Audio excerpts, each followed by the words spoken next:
A baixada de apoios de Nos Pobra con 805 votos menos e a perda de 2 concelleiros deixa o grupo que actualmente lidera o goberno con pouca marxe de manobra. A nosa foi unha caída bastante forte de 805 votos, perdimos con respecto a 2019, no cal tivemos 2019 votos, pasamos a 1214.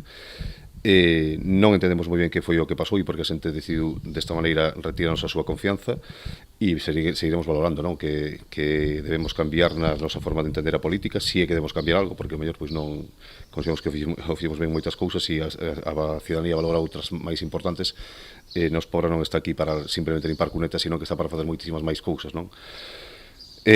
O Partido Popular baixou en votos tamén, ainda que incrementou o porcentaxe, iso lle serviu para obter unha acta de concelleiro ou concelleira máis, e o BNG e o PSOE pois, prácticamente mantiveron resultados, a baixa o PSOE alza o BNG, pero mantiveron 2 e 1. Para manterse na alcaldía, precisando apoio de BNG e PSOE os seus socios no actual executivo, pero tamén de BIP, que rompeu no panorama político como peza decisiva. A decisión a clave a vai a ter prácticamente BIP. Entendemos que o PSOE, que xa falamos con Patricia, pois vai apoiar a formación dun cuatripartito. O BNG está un pouco á espera do que diga BIP e do que conteste. Si xa teñen claro pactar co PP, pois, bueno, será a súa decisión.